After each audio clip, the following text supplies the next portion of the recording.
Welcome to another episode of The Deeper Pulse and the continuation of the Culture series. This work is made possible by the support of loyal listeners and monthly patrons of the pod. It means more than I can express that many of you are reaching out to make one-time donations, or that you've decided to join me over on Patreon, where we are taking this work even deeper. Bonus episodes drop weekly over on Patreon, and that's true even when I go radio silent on the main feed here. A new episode every Friday in the ongoing and collaborative Deconstructing Dogma bonus series. If you're interested in hearing what else the Deeper Pulse has to offer, consider becoming a patron of the pod for as little as $5 a month. And you can even explore all the bonus content on a 7-day free trial. If you'd like to learn more about the various ways you can support this work, head to thedeeperpulse.com/support or join the growing community at patreon.com/thedeeperpulse. Okay, this week's episode is like no other. I can't wait to share it with you. So let's get to it. As always, the stories and opinions shared here are based on personal experience and are not intended to malign any individual, group, or organization.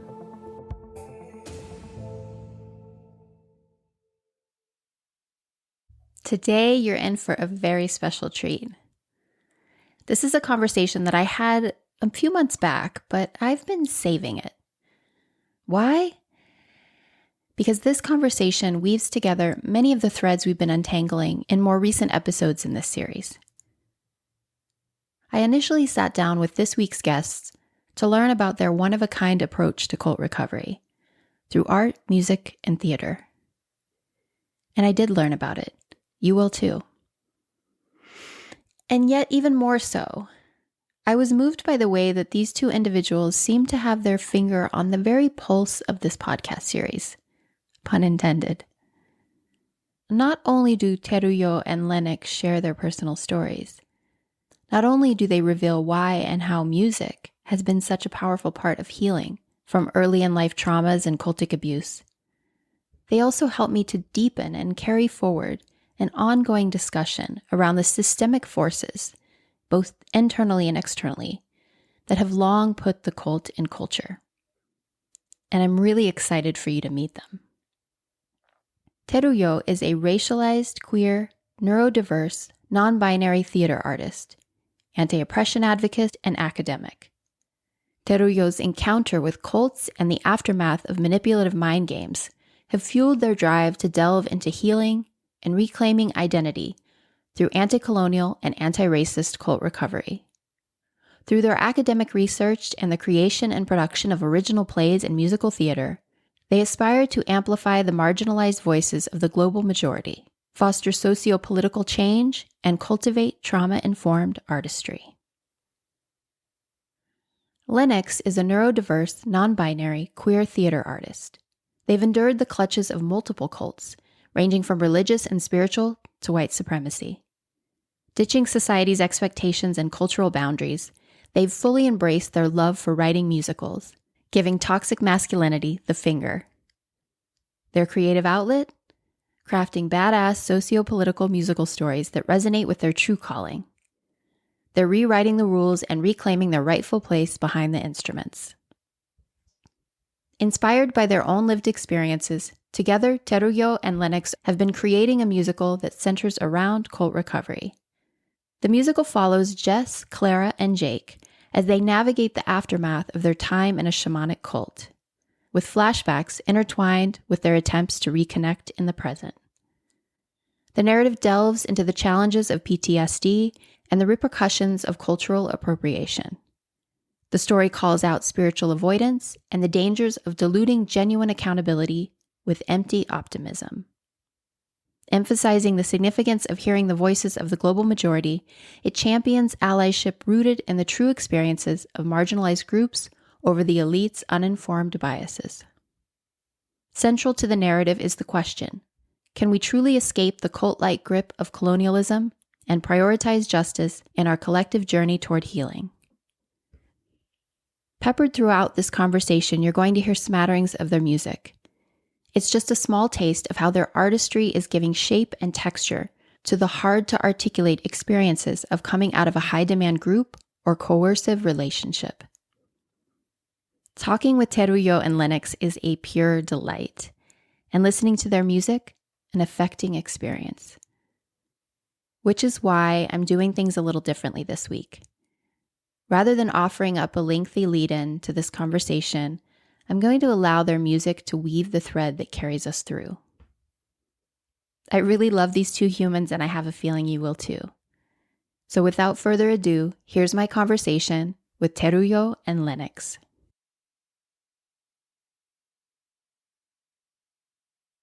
Well, it's great to see you both again. I'm so excited to have this conversation. I've been really, really looking forward to it. So thank you. Us as well. Thank you so much. We really dig listening to your podcasts, and we think you're a very cool person. So we're very excited to be here. Thank you. Oh, thank you. Well, the feelings are very mutual, I assure you. So I'm really excited to share you with listeners.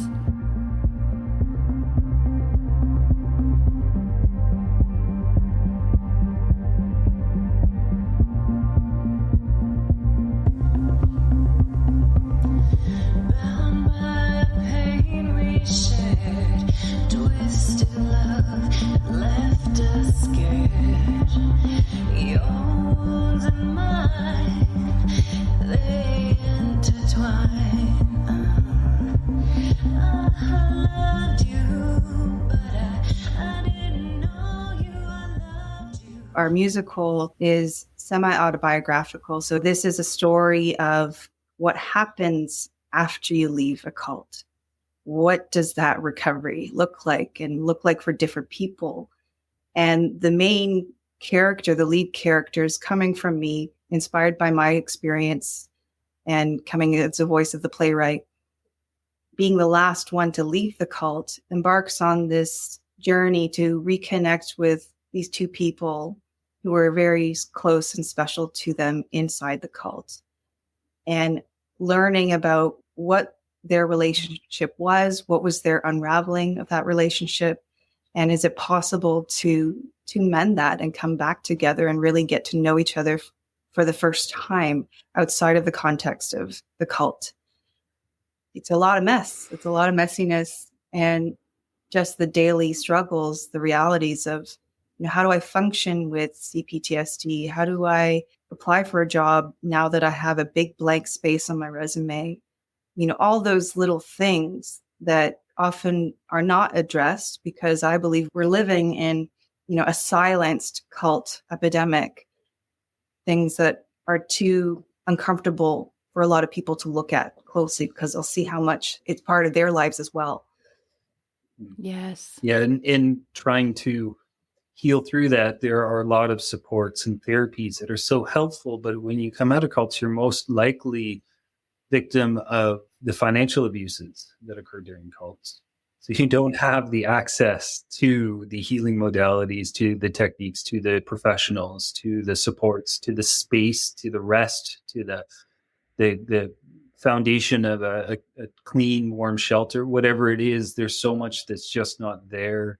And you're just, trying to figure out how to breathe air again, in essence, as you're trying to get a job and trying to, eat healthy and, reconnect with friends if you can, or how do you do that, and dating and, whole structure of conversations that are challenging to have. That in our musical, we wanted to have those conversations. We wanted to start singing and talking and having the character go through those experiences and not avoid as, something that is, done later. We'll figure that out later. Yeah, it's an interesting thing to have this musical coming from a healing place, a place of recovering, because even every time we listen to it or we sing it together or sing along in the car when we're listening to it, it has a different effect each time. Sometimes it leads us to tears. Sometimes we're belting it out. Sometimes it's a quiet response, but it's really a testament to how it continues to support us in our recovery somehow in a way beyond our understanding and our words, beyond the time that it was written. It just Right. has its own life. Right. That's what music does, though, right? It's like it has a power that, Yes. to transcend and to root at the same time in the way that I think just spoken language can't do. Yes. And it's so personal. That's what I love about what you've created and you are creating with this musical, and it'll be so fascinating to see where it goes, because music has a life of its own and a purpose of its own, and it's so individually interpreted and experienced. And so you're giving such a gift in that people can have those experiences like you just described for themselves individually. Yes. Yeah. Strength can happen without pain. My story's not yours to claim.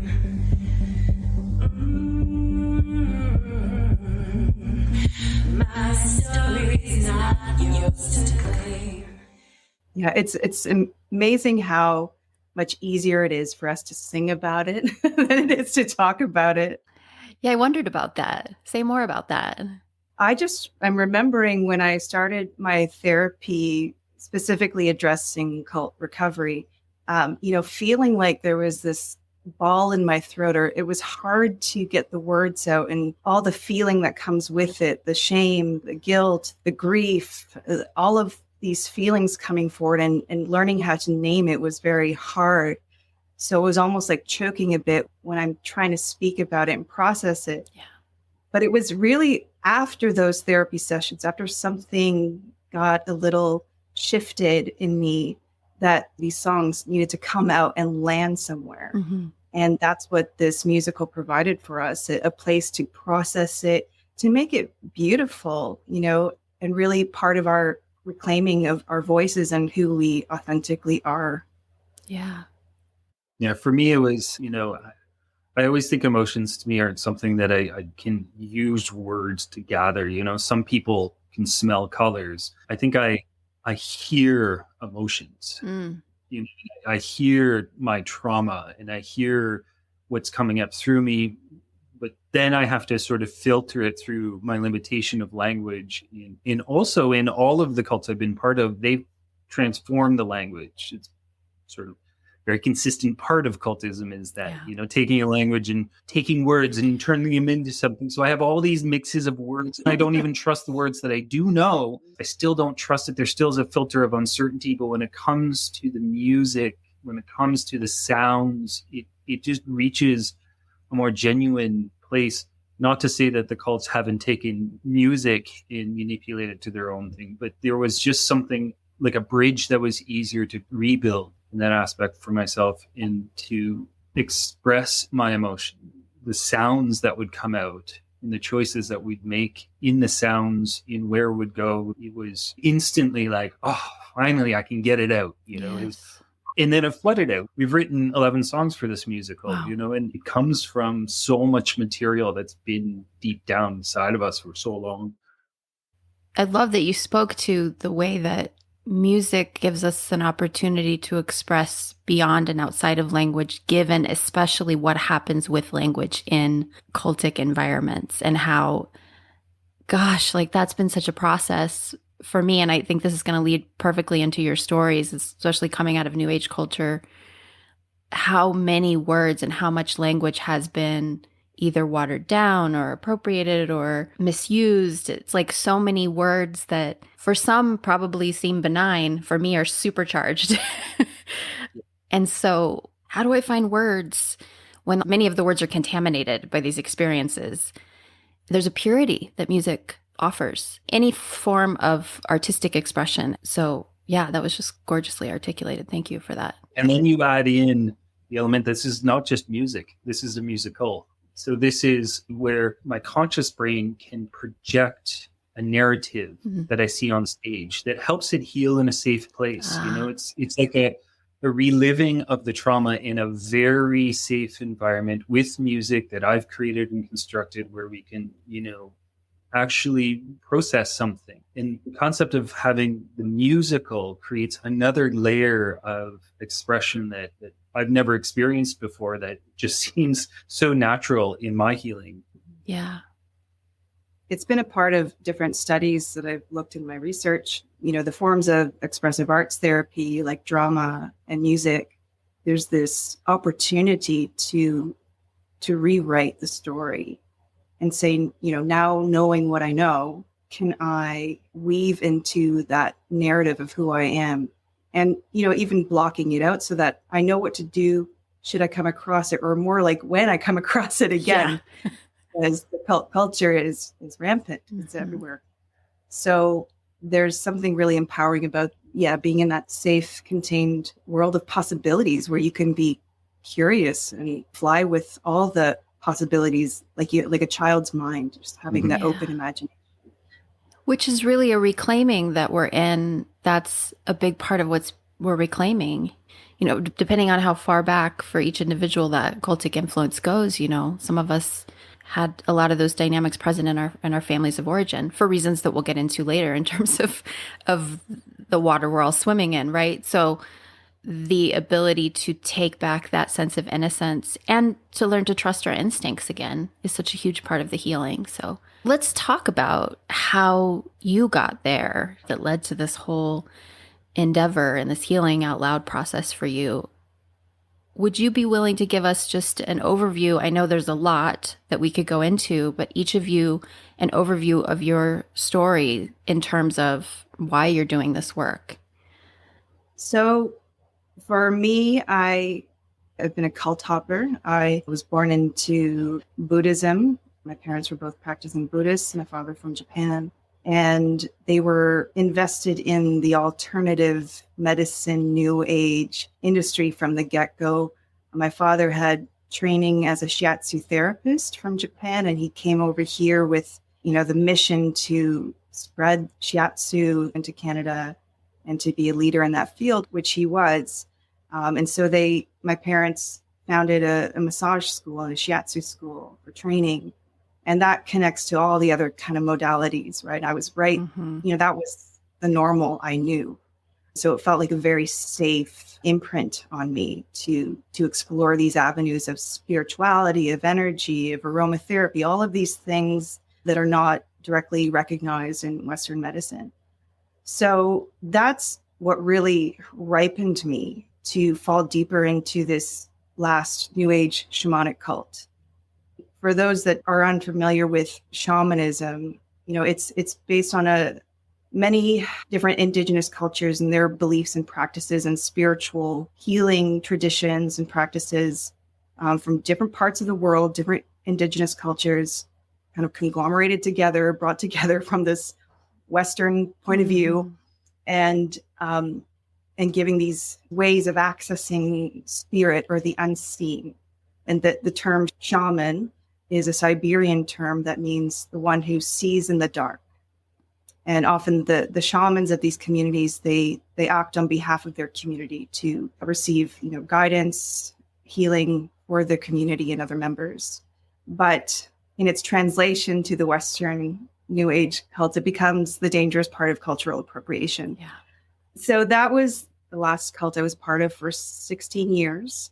And the final thread of really leaving the cult came in February 2022 when the truckers' convoy came to Ottawa. And this was a huge group, hundreds of truckers from different parts of Ontario and even the States that came to protest against the COVID-19 mandates. And it quickly turned into a mishmash of things. It was like a hate group party happening downtown, taking over our capital. And there were also, thousands of people flooding in to support this as well. So they really took over our city for a couple of weeks. And the police, and people in power, they really did not do much. Not do much. They actually, a lot of them were even helping, supporting in some ways what was happening. So it was a little scary, so much happening outside our door.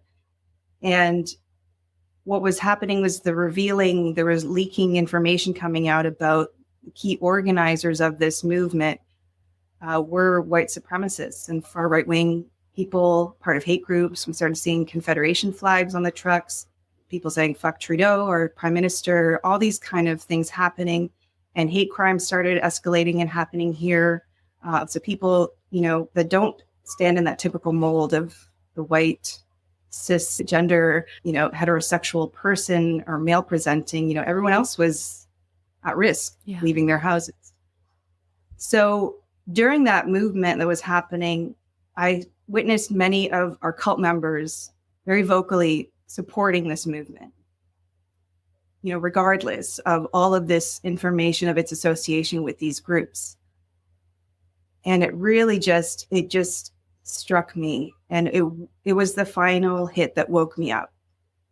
And the recognition that I was really in a cult of white supremacy. And I could, if I could say one cult I came out of, it was the cult of white supremacy. And that's been a thread of all the many cults that I've been a part of, this one including. When I left, I was starting to see a divide inside of myself, a voice of oppression versus a voice of victimization, and the different kinds of oppression that happen because I am part white European and also part Japanese. And it was the white European part of me that had really been taking the stage my whole life. And it got amplified in this last New Age cult that we are part of, which we'll get into more later. So it was this Japanese part of me that stood up and said, you know what, it's your turn to listen. So I need you to sit down and listen. And it's going to be hard for me to speak. I don't really know what to say and how to say it. I'm going to shake. I'm going to cry. Maybe I'm going to fumble, but it's still your turn to listen and be there for me as I've been for you. And this is going to be a two-way conversation now. Wow. So that's what got me out. And it was soon after that we started writing.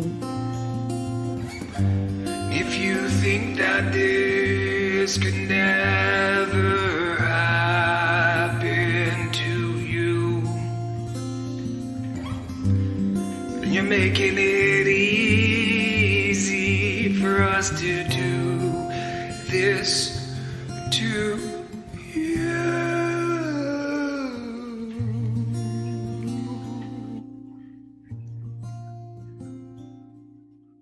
I grew up in a very conservative town. Everybody went to church. There weren't people of color. We didn't talk about Indigenous practices or, there was no queerness in this community at all in any way, shape, or form. This is how I grew up in a very Baptist world, very Christian, don't dance, even though we did, but not around the church people. We did it off to the side, that sort of thing, that sort of reality of it.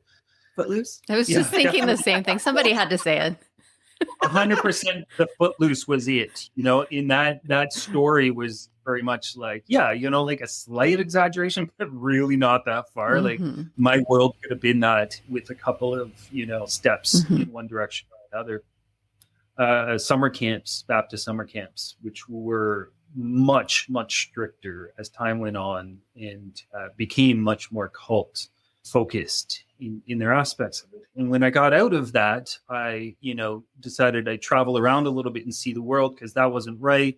And I ended up in a yoga cult, a very strong yoga cult and, followed that for a while. And I also ended up in a coercive controlling relationship where I was slowly cut off from every connection of everything. And then I got out of that. And I was talking to my therapist recently, and they're like, well, how'd you get out of the course of controlling relationship? And I said, oh, easy. I just joined a cult. Exactly. I literally went from that relationship where, I needed to get out. And I found this cult. I took their weekend intro course, and then they had a 2-year program, and I jumped right in. And not even halfway through the 2-year program, I'd given away everything I had. I moved myself up there. I started working I jumped right in, there was no toes dipping in the water. It was jumping in with tons and tons of weights tied to me, as deep as I could go, as quickly as I could go. And I ended up living there and working for the cult. And quickly after that, I think it was about a year and a half after moving up there, they kicked me out. Or they fired me, or something of that nature. It's really tricky with cults to say that, but essentially I got asked to leave. Mm-hmm. And so that wasn't necessarily my leaving the cult. I compartmentalized my experience at that point in time. I didn't have the language, the understanding of what had happened, what I'd been in, and what I went through. I didn't have the community, the resources. There were some books out there, but they were very high level, very intellectual. It wasn't, anything that was reaching to me at that point in time. And I don't know if I'd be ready for that. I had to, go get a job and go connect back into the world and, put food on the table and, reconnect my own self and then find my own value and all these things. So I compartmentalized my traumas and my pains and my challenges. And, interestingly enough, also, I was in that time, that void between the cults, I was searching for other cults. Mm-hmm. There was I really was just prime bait. It was just, fortune that I didn't fall into another one. But there was certainly the need and the want to. And it wasn't until I started to, go down that rabbit hole and read some books and get some therapies, some supports, that I started to recognize the patterns, the needs, the unquenchable thirsts that, these people were, putting droppers of water on my tongue, and I was, oh, that's great. I'm no longer thirsty. But, I needed to find ways to quench my thirst that were not, led by these organizations, these people, these narcissists, force of controlling realities. But once I start to peel the layers off, I start to realize how early my cult training had begun. Mm-hmm. The fact was, it was certainly before I was born. I was just primed for it in every aspect of it. So now it's really a challenge to sort of pull it apart, which is really the narrative of our musical in a lot of ways, of how do you pull that cult trauma apart in a world that supports, preps, organizes, and probably is a cult in its own structure, Right. how do you leave the fishbowl, when you're in the fishbowl Exactly. sort of situation. I think that's one of the reasons I was and am so excited to speak with the two of you, is that I noticed in our first conversation, both of you seem to really have a grasp on the systemic nature of this conditioning, having the experiences that you've had in multiple environments and being able to say, this is the water that we're swimming in. This isn't, because this is something that I've struggled to articulate throughout the series. And I think I'm struggling not only because language is limited, but because we don't have yet the language for all of this. We're inventing it as we go, of it's not about that's a cult, that's a cult, that's a cult, that's a cult, that isn't, it's that this framework exists everywhere. And when we spoke initially, that's your foundation in terms of your recovery and how you're approaching this. It's we're all in cult recovery. We're all under the influence of these dynamics. And I'm getting really fired up. It's just, Yeah, I'm fired up. Yeah, I just feel so passionately about it. And we could spend a bunch of time talking about New Age cults and how they function. And that's interesting only if it's revealing this larger context, right? And that's what I feel when I hear both of you share your experiences, that you really have a grasp on that. And I know that's kind of where we wanted to go today. It's how do we have that conversation that doesn't get had very often around this? How do we begin that conversation, I should say, because we're just scratching the surface of it. I'll just say this one piece, because it's a thread that's kind of lingering, and I think it'll lead us into this larger conversation a little bit. When you were speaking about this word shamanic, I just feel it's one example of this much larger conversation that we're wanting to have. I'm going to stop here because I'll just rant. What's coming up for you as I say this, as we move into looking at your experiences and how it's opened your eyes to this larger need to have this larger conversation? Well, I just want to say that I'm glad you're fired up. That fire is a part of our recovery, and it's part of our work. Yeah, shamanism, it's reflecting something on a bigger picture for sure. It's our settler colonialism foundation. It's what these offshoots of mini cults are stemming off from. And we've been given the blueprint of oppression and violence and ownership of indigenous peoples and the land and brought that into our everyday ways of living now. It's just what we've normalized and what we've overlooked. And for us, we're really interested in getting to the root of things, the root cause analysis. Let's get those weeds at the root so they don't come back. It's often people question, how did I get into that cult? Well, that expanding that question. Yes. Let's go back to the root of that. Let's follow that thread and say, what really ripened me and readied me to go into this cult? Because it wasn't just a singular event. Yeah. And it's the systems of trauma, such as colonialism, such as racism. They traumatize us. They're built for trauma, and they ripen us for these cults and to continue this cult culture. So it is absolutely pivotal in the education part and reclaiming our critical thinking, bring our personal experiences out to the bigger picture, and to start to see everything through that cult lens or the anti-colonial lens or anti-racism lens, and start to see what the world tells us through those lenses, where we can see the red flags and where we can see the interconnectedness between all these micro groups and see the roots where they all lead to. We're interested in that. We want to get to that source, and we don't want this to happen again. We don't want to become new leaders that are just replicating the cult leader model. So how do we do that? Well, we do the thing that has not been done, which is centering the anti-colonial, anti-racism ways and practices in everything we do. Like you said, it's not just about the cults and this cult recovery community. It's applying that to all aspects of our lives. Yes. I want to say amen to all of that, but that's one of those words that's been ruined for me. So I know. Let's go. So I'll just raise my hands up. Anything you want to chime in around this topic? The one thing that came up in my mind was, we think of the cult leaders, narcissists, the gurus, whatever you want to say, highly skilled, super intelligent people, but they're really not. Everyone that I've, now that I have some critical thinking and I think back on it, they haven't brought anything forth. They haven't created anything new. They haven't done anything.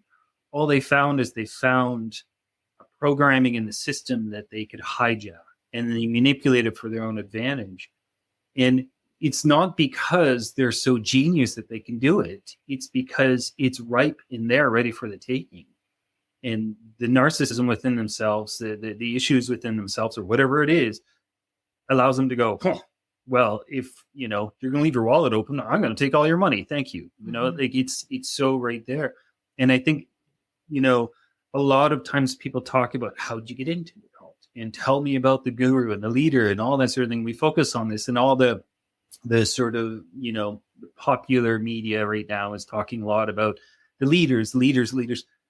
To me, it's not about the leaders. They were just, taking what they wanted in a way that they could, the easiest possible, without thinking of consequence. But really is, well, how come they could do that so easily? Yes. How come so many of them can do it so easily? And so many who are not very skilled or intelligent or trained or knowledgeable or anything, just very, very general, middle of the road, do this. That to me tells you that there is a serious flaw in the system. And if that's not enough to start to go, okay, wait a minute, we need to look at that flaw, and that crack in the system opens to a much wider conversation of identity, who I am, critical thinking, of logic, of thinking of how to genuinely be present and to heal and to connect, not just the way that we're trained should and shouldn't be, and the rules that are for the only, we must hold our fork this way at dinner. Why? I don't know, but we must do it. Like these types of things where you start to go, wait, why? Right. No, let's seriously go, why? Like, let's go into the why. There might be a good reason for it because it's better for us, but there might be absolutely no reason for it. And let's start to break these down. Once you start to go into the whys and break it down, you start to see that there really is a lot of this training that comes from our structure, our culture, our economy. It's the same system that they're using. Yes. Our musical reveals the magic tricks. That's another way of saying what can speak. Yeah.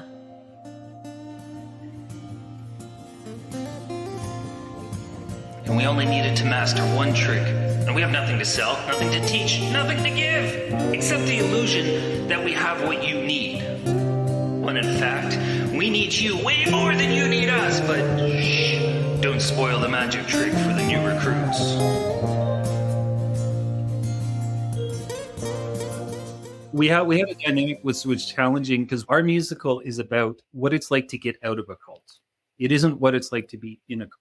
But we knew we had to talk a little bit about the cult experience. But when we were writing songs about the cult experience, actually being in the cult, it was always like creepy. Like it felt gross, like it just didn't feel like I wanted to sing the song. And I didn't want anyone to sing the song until we came to the understanding that what if we don't talk about the magic tricks? What if we show the magic tricks? So if you think of those YouTube videos where, they change the camera a little bit so you can see what they're doing with their sleight of hand. And you can see how they do that trick. And you're like, oh, okay, I get it. Right. Well, that's so simple. Take a bit of practice, but I could do that too. So our songs about being in the cult are that. Here is the angle of the magic tricks, but we're going to sing it to you like we are going to manipulate you, but we're going to tell you exactly how we're manipulating. Very common language. So then when we talk about healing and our experience of coming out of the cults, we have more space and breadth to explore our discovery of language, of our poetic expression, of our emotional expression in those aspects. And then you have a dichotomy, a clear separation between the two. I love that in your describing the musical and in your just describing like your approach to cult recovery, because of this tendency to center the leaders, which is part of the conditioning. It's like a muscle that's so developed, right? It's like just what I find myself doing it. Something will happen and I'm like, and it's like we have to pull away from that positioning of the leader is the source of the solutions and also all the problems. And seeing like zooming out and seeing how these larger structures are functioning, like this is something that I think is so critical in us actually recovering ourselves individually and creating a new culture, is to really examine, like, if I look at the most recent New Age cult, let's call it the last, God willing, cult that you were involved in, they were overtly expressing their white supremacy by supporting these actions. It's so fascinating to me because I've been involved in so many, and when I say involved, I mean complicit in many cultures in New Age wellness where there's so much performative activism going on. So it's like we put Black people on our brochures. Like there's this virtue signaling and just all this stuff going on that's whitewashing the situation, isn't really dealing with the dynamics themselves. And so I just feel like it's important to name that because I think it's really easy, just as when we focus on the leader so much and we're like, well, if we get the narcissist out of power, then everything will be okay. Nope, not true. Also, when we're like, oh, if we have a conversation, a few times about anti-racism, we're not operating under supremacist culture any longer. And it's like, it's so short-sighted. And I've been in those conversations and I've patted myself on the back for doing certain things that I thought was helping, but in fact, it was actually enabling the systems. So I speak to that because I think a lot of folks who are listening, at least I know my listenership, have made efforts around educating themselves in terms of white supremacy and anti-racism, but maybe haven't fully made the connection to how deep the rabbit hole goes in terms of how it's informing the way that we're showing up with each other in community and in leadership, and the ways that we unconsciously reinforce these hierarchies over and over and over again, and how we have to catch ourselves every single day. So the question, I guess, is really, when you look at reimagining how we, not even reimagining, I don't even think we're there yet, dismantling this construct, like what arises for you when it comes to mitigating these dynamics? Let's just look at wellness culture, for example. What are your thoughts on how to do this differently? I think that if we tear it all down, we'd be left in shambles. Yeah, exactly. It's a very intricate weaving for hundreds of years, and we're starting to pull apart those threads, but in a way that doesn't destroy us along the way. It's deprogramming and reprogramming at the same time. And to keep coming back to putting on that lens that we have of critical thinking that we've learned in our cult education, learned in all of these anti-racist, anti-colonial education models, to keep coming back to that lens and that focus and checking in every step and every thought of the way, because the programming is deep. It is deep into our subconscious. And to just check ourselves and go out to the bigger picture. Is my belief right now of someone walking down the street, how is that reinforcing some form of systemic oppression? Trace that thread out and get curious. Just get curious. Question everything. Find the answers of why things are the way they are, and not to be satisfied. That's just the way things have been. Yeah. So I was thinking also, you've had Dr. Yanya Lalish on here. She's wonderful. Wonderful. But she defines the New Age cult as the part of the God is within, the everything is within viewpoint and belief system. And there is some truth to that. But when we turn our gaze completely inward and get trapped in that pigeonhole of our wellness and only our healing, we lose sight of everything around us. And the danger of that is no one, systemically especially, is held accountable for what happens, the traumas that happen repetitively, daily, over and over again. And it's not enough to just say, I'm going to pray this away. Yeah, there is prayer, there's a place for spirituality, all of that, but it's not the answer. It's a part of an answer. And we need to do our inner work as much as we need to hold others around us accountable to their work. Yes.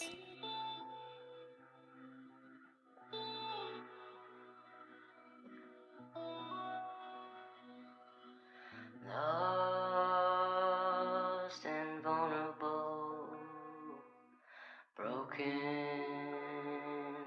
and on my own again. It is uncomfortable. That's the guarantee. Yeah. We're healing and realities of post-cult trauma and the effects and the damage it has on parts of our brains, like short-term memory or having dissociative patterns. Like, that's all very real when, I come into these interviews and any kind of high nervous situation. So yeah, that sort of performative self, my cult persona, I can nail that. I can stick the landing. And so it's like, I have to notice when I go into that sort of dissociation where then I start to become someone else and I'm not even really present anymore. So I really appreciate you speaking to that, because it happens more often than I would like to this day. Yes. Yeah. It also is, a comfort of our neural pathways. You go into your performative self, and then the other people know how to respond. It's like a call and answer song where everybody knows the words. But when you go out of your performative selves, then people are like, wait a minute, you're not playing the game. What do I do? And becomes discomfort upon discomfort. And it creates almost like a disconnect from social structures. There's not the reward, the instant reward that we're used to of, oh, that song too? Come on, Ian, you're my friend. It's more like, wait a minute, you're weird. And I'm not going to trust you instantly. And then you're like, oh, wait a minute, now I'm getting this cold feeling and it's a disconnect. I get a warm feeling if I do this song, cold feeling if I'm genuine. Well, I'm going to do the warm feeling. You have to lean into the discomfort. It's a requirement in order to find that reconnection with self. It is discomforting. That's almost a beacon of you're on the right path. If it's a little too comfortable, I think it's similar to the cultural appropriation. Instead of having the whole culture in ceremonies that are part of that whole culture, they just take that ceremony and then they take apart the things they want and then they redistribute it. It's very much like sugar, This sugar came from a fruit, benefit to me. Well, no, it's just sugar at that point. There's no fiber, there's no vitamins, there's nothing. You've taken everything out of it. Yeah. You have to have absolutely everything and find in it. And we're so used to these sugary responses. We're so used to these easy things. The privilege is designed in the structure. If you sort of That's what's programmed us in a lot of ways. And sometimes we need to be, wait a minute. I'm not going to if you, then you. I'm going to sit back a little bit, reflect, try and look at a bigger picture, try and look at my genuine self, try and look at who is actually benefiting from all of this, including myself, but everybody else. Start to ask the bigger questions of the situation. And to me, it becomes very apparent in being male presenting for so many years in a system that gives me so many privileges because I'm white and male presenting, that all of these things that have been sort of the if-thens that have been bestowed upon me, all of these simplicities, all the sugar that has been pushed into my system has disconnected me so deeply from myself and disconnected me so deeply from other people around. I never even learned how to listen to other people.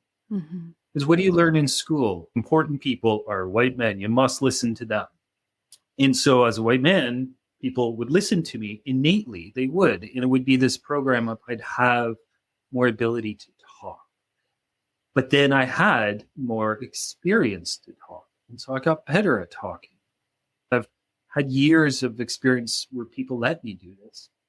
And the people who no one listened to, for whatever reason, and the number of reasons, all the oppressions that just kept layering upon layering, who didn't have the experience, the opportunity, didn't have the venues to fail at a young age. I've learned that I need to learn how to listen, go back to the very root, and not just listen to Black, Indigenous, and people of color, and not just listen to queer, transgendered, disabled people.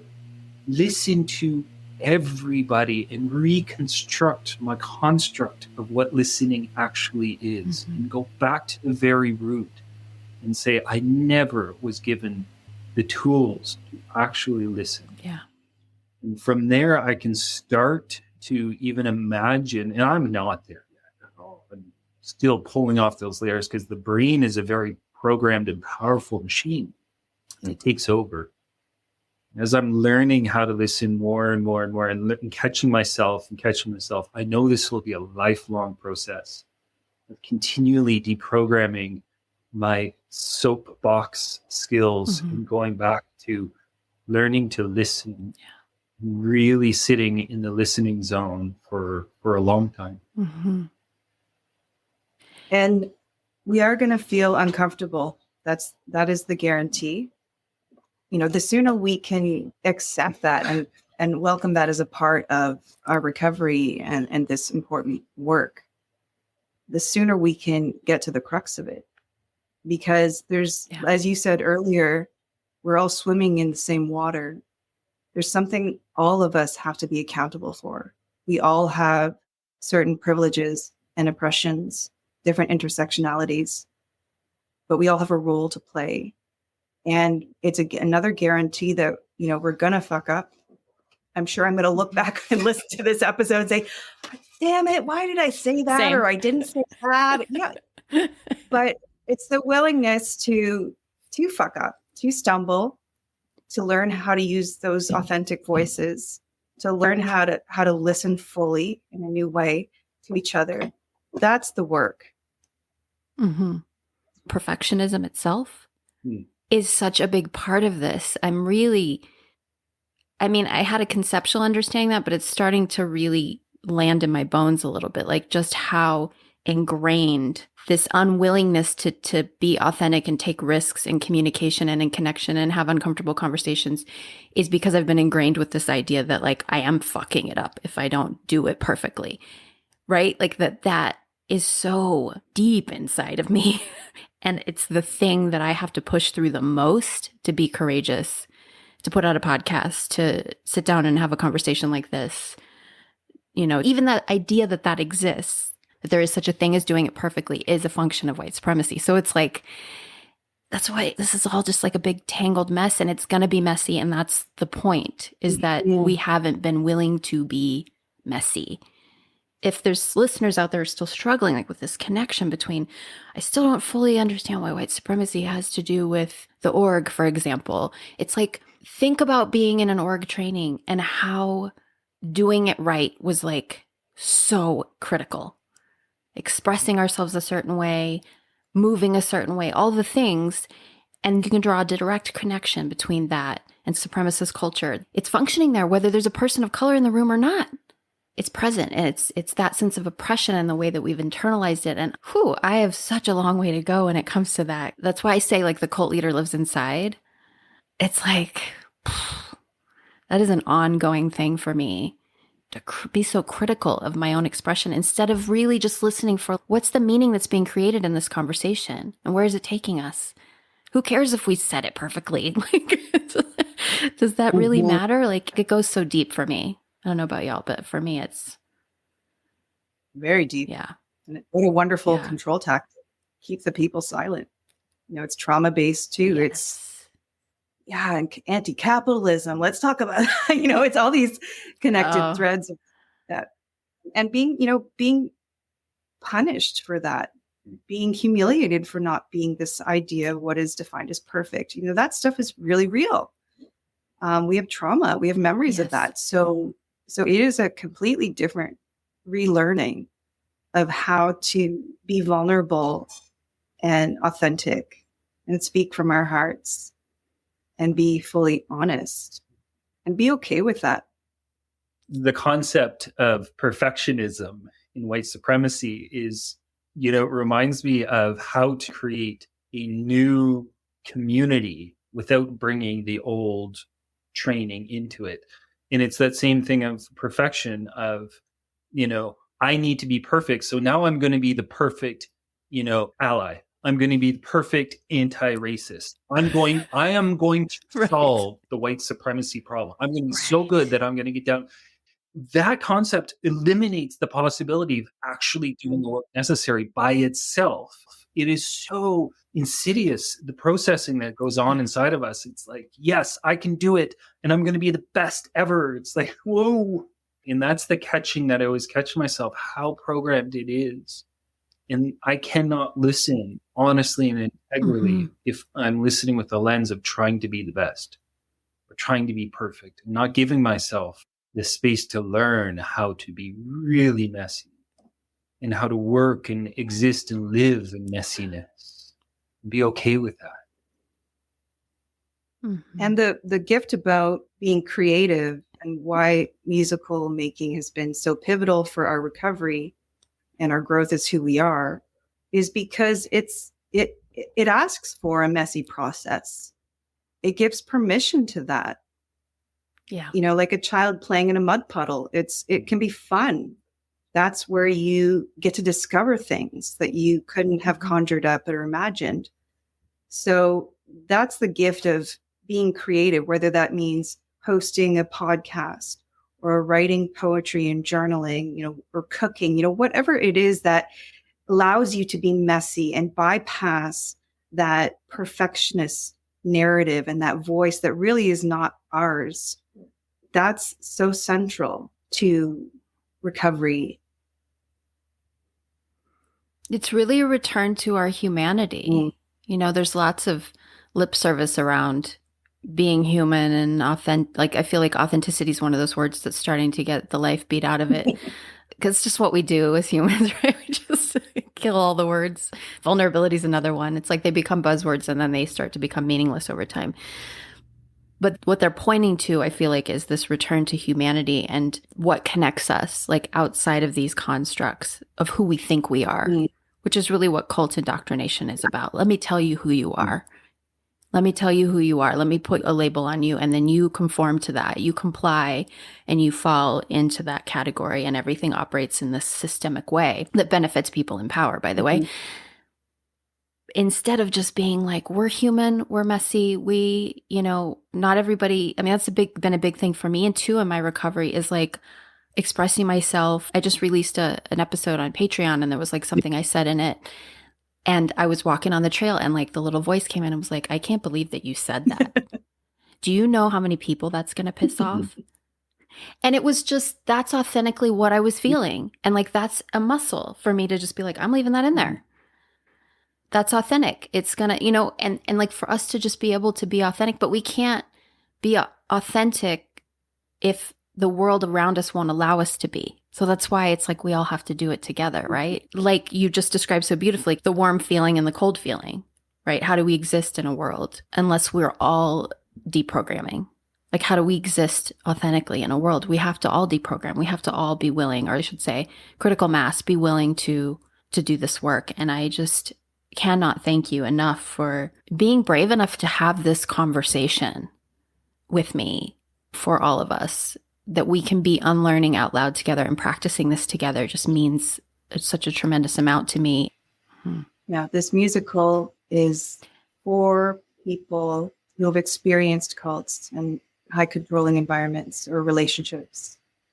This is our gift that we've received first and foremost for our own healing and recovery. And we want to share that and bring the spotlight, so to speak, to the voices that are getting louder and that are coming together to amplify what we have to say and the needs we're addressing. Because it's a new kind of leader. You know, there's an opportunity, having been through what we've been through in relationship to cults, to have a level of empathy and passion and that fire that was in you earlier on, you know, to be advocates, to be activists for unraveling these programs of oppression and violence and helping to rebuild a world of equity, of actual love and actual community, as opposed to cults. Remembering what right feels like.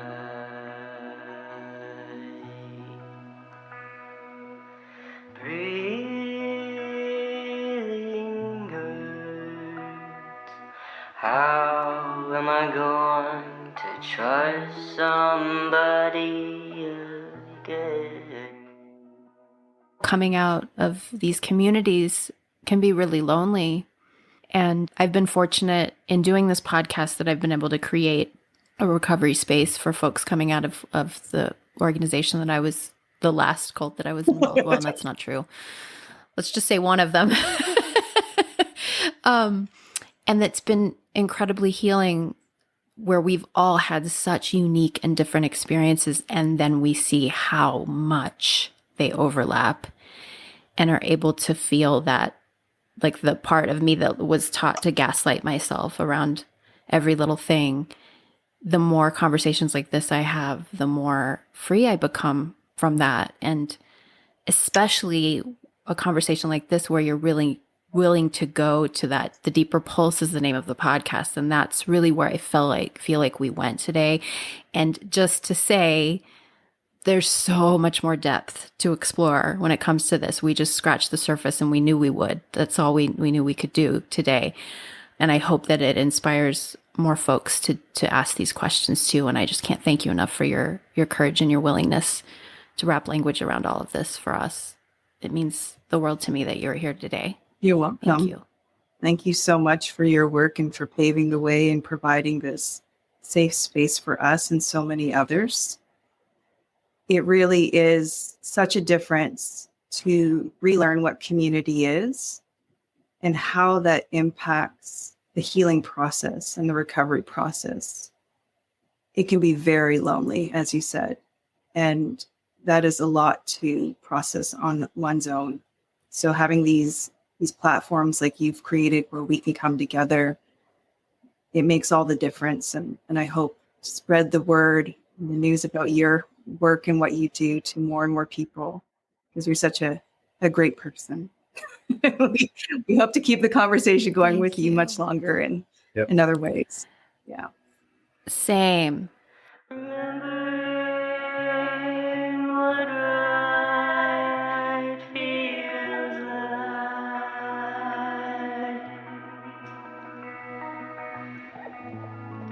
I don't have the time to clean up this mess. Somehow I got out, and I'm trying not to get back in again. I'd like to offer my deepest thanks to Teruyo and Lennox for their courage, creativity, and friendship. They've promised to circle back to the pod post-musical production to share about their completed work with all of us. And you can visit the show notes to find information about the vocalists featured in this episode. I'm taking another short production break, but I'll be back here on the main feed in a couple of weeks. In the meantime, I'll keep dropping those bonus episodes over on Patreon. Until we meet again, I hope that you keep remembering what right feels like for you. Thanks for listening. Remember